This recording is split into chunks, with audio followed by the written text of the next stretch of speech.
right, so get this. We're diving deep today into Shaw Brothers Studios. Oh, yeah. And they're kind of like the Hong Kong equivalent of, I guess you could say like MGM, but for martial arts films. Yeah. We've got this really fascinating article all about how their attempts to kind of break into North America went so hilariously wrong. Yeah. It's like classic kung fu flicks, corporate blunders, and even a little bit of a curse of the Shaw Brothers mixed in there. I think what always got me about this was just how they were so incredibly dominant in Hong Kong cinema, but basically non-existent to most American audiences for the longest time. Yeah, it's wild. Like, they were the name from like the 60s to the 80s. Yeah. Big budgets, legendary directors, Lau Kar-leung, Chang Che, like all the big names. And yet most average moviegoers here had no clue who they were. It really makes you wonder, like, what could have been? You know? Yeah. Like, imagine if those fight scenes and stories had been seen by more people back then. So totally. It could have totally changed martial arts cinema. Oh, yeah, for sure. Even Western action films, too. Absolutely. Yeah.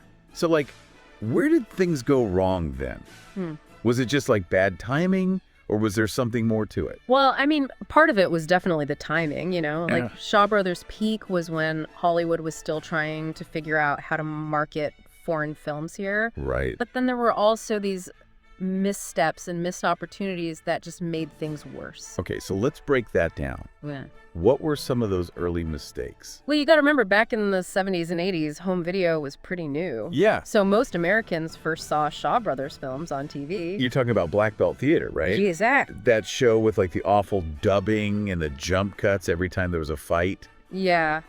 And the guy who edited it for violence, Larry Bensky, that name will stick with you. Oh, yeah. But the crazy thing is, even in that like butchered form, Shaw Brothers films found an audience. It's like they were so good they could survive any kind of editing. That's part of it. Yeah. But then there's the whole irony of the bootleg thing. Remember World Northall? The company that did Black Belt Theater? Yeah. Well, when they went bankrupt, there were these rumors about a disgruntled employee. Uh-oh. Yeah. They took the master tapes and started selling bootleg VHS copies. Wait, so while Shaw Brothers was trying to get official releases, their films were already all over the black market. Oh, yeah, and those bootlegs were super popular. Wow. Often better quality than the official releases and no censorship. In some places, they even outsold the legit releases. That's crazy. So they're building a fan base this way, but the studio's missing out on all the money. Exactly, and it shows a bigger problem with how Shaw Brothers handled the U.S. market. Oh. They were clueless about the demand for their films. Really? While other studios were figuring out home videos, Shaw Brothers was stuck in the past with these bad distribution deals. So they missed the boat completely. Yeah, pretty much. So did anyone try to do things right? Like, was there ever a real attempt to bring them into the mainstream? There are a few attempts, but they usually went south pretty fast. Oh, no. Like Warner Brothers, for example. They were actually behind the first big Shaw Brothers hit in the U.S., Five Fingers of Death. Oh, yeah, that one with the iron palm technique. Right. It was huge for Warner Brothers, but not really for Shaw Brothers themselves. Right. And then there was The Water Margin, which Roger Corman got a hold of and retitled Seven Blows of the Dragon. Ah, Roger Corman, the king of B movies. Yeah, he was known for recutting and retitling foreign films to appeal to American audiences. And the results were, Well, let's just say mixed. that even when they got released, Yeah. they were basically unrecognizable. Pretty much. It's like there was this curse on them. A curse of the Shaw Brothers. Well, maybe curse is a bit much, but it's true that a lot of companies who tried to release their films went bankrupt or just gave up. Seriously. Yeah, it's a long list. Vista Home Video, Master Arts, Southgate Entertainment, Wow. even Embassy Home Video, who kind of stumbled onto Shaw Brothers by accident. Huh. They had The Master Killer in a multi-film package, and it became their bestseller. Oh, wow. You'd think that would have been a sign. You'd think. But then Embassy got sold, the video division shut down, and it all just fizzled out. Man, that's rough. It's like every time there was a chance something would happen to ruin it. Yeah. So by the late 90s, the only way to see these films was still those bad bootlegs. Pretty much. But then just as DVDs were taking off, a new player entered the game, Celestial Pictures. Okay. They got the whole Shaw Brothers library in 2000, promised restorations and wide releases. It seemed like a new era was beginning. This is like the too good to be true part. Right. It really did seem like it was all coming together finally. Yeah, they had the films, they had the tech, and people wanted them. Right. DVDs were becoming the way to watch at home. Fans were dying for good quality releases. But then... But Well, Celestial's rollout was not exactly smooth.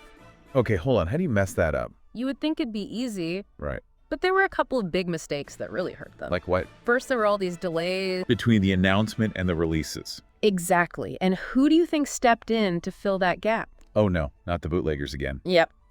Back with a vengeance. So now they're competing with official DVDs. Basically. And it definitely didn't help. Ouch. Plus, they made some weird choices about which films to release first. How so? Instead of the big martial arts movies that everyone knows Shaw Brothers for, they went with horror. Seriously. Horror. That seems like a strange way to introduce them to new people. I know, right? One of the first distributors, Image Entertainment, was really focused on horror. And their initial releases were things like Black Magic, which even diehard fans weren't crazy about. Inframan was fun, but not really typical Shaw Brothers. Yeah, I remember that one. It was kind of cheesy. And then there was Cave of the Silken Web. Which was what, the third film in a series? Yeah, based on Journey to the West. Talk about confusing for new viewers. Exactly. It's like they were trying to make things as complicated as possible. And didn't retailers put those releases in the wrong sections too? Oh, yeah, because they just assumed all Shaw Brothers films were martial arts action. So you've got frustrated fans, confused retailers, and a whole new generation with the wrong idea about Shaw Brothers. It was a mess. They basically botched the intro to one of the most innovative action studios ever. So they missed the boat on the DVDs, but could they have fixed things with marketing? Maybe, but that was another problem. Okay. They did nothing to remind people why Shaw Brothers mattered. It was the opposite of what happened with Jackie Chan and Rumble in the Bronx in the 90s. Oh yeah, that was such a smart campaign. Totally. New Line Cinema spent a year building hype for that film. Yeah. Talk shows, awards. They knew exactly how to sell Jackie Chan to America. And Shaw Brothers got none of that. Nope. No premieres, no interviews with the directors, no retrospectives. It's like they thought the films would sell themselves. And that almost never works, especially when you're trying to break into a new market. Yeah, true. And weren't there multiple distributors too? Oh, yeah, that was another issue. There was zero coordination between the companies who got the distribution rights. So they were all doing their own thing? Pretty much like Tokyo Shock had these numbered sets, which could have been good. Yeah. But they mixed in bad films with the classics, so it was hard to justify buying the whole set. Right. And we'll go mostly focused on the Wuxia films, right? Yep, all the swordplay fantasy stuff based on Chinese mythology and literature. For someone who doesn't know Wuxia, why was that a mistake? Well, those films are huge in Asia, but they were pretty niche here. So starting with those instead of the more straightforward martial arts action alienated both old fans and new viewers. So basically, by the time they got around to releasing the really iconic films, it was too late. Pretty much retailers didn't want to stock them anymore, and the fans had either imported the films or given up. That's such a shame. It's like a never-ending series of missed opportunities. It really is. So is there any hope for the films that never came out on DVD? Well, there's always the Weinstein Company. Oh, right. They have the Dragon Dynasty label. Yeah, and they still hold the rights to a lot of the Shaw Bros. Library. So there's like a tiny chance we might still see some of those Dragon Dynasty films. Yeah. It's possible. I mean, the Weinsteins are known for just holding on to rights. Right. But you never know. Maybe they'll release them eventually. On disc or streaming, maybe. Yeah, exactly. We can always hope.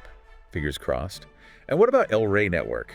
Oh, right. They have the rights to a bunch of Shaw Brothers films, right? Yeah, they get the rights to 255 films back in 2025. Wow. It's a pretty niche channel, but it's still huge exposure for the studio. Can you imagine like flipping through channels and suddenly there's a classic Shaw Brothers film? Right, in all its restored glory. It could be a whole new way for people to discover them. Exactly, and that could lead to better releases later on. Like maybe even some curated box sets. Oh, that would be amazing. A fan can dream. But realistically, what are the chances of seeing the entire Shaw Brothers library available here? Well, Celestial could always go the manufacturer-on-demand route for DVDs. Yeah. It's not perfect, but it would at least give fans access to everything. True. It's kind of crazy how Shaw Brothers is like a cautionary tale, isn't it? Yeah. They had amazing films, talented people, a growing global interest in martial arts, and they still mess it up. It really shows how important it is to know your audience, adapt to new markets, and have good marketing. Yeah, they just didn't seem to get the American market at all. Nope.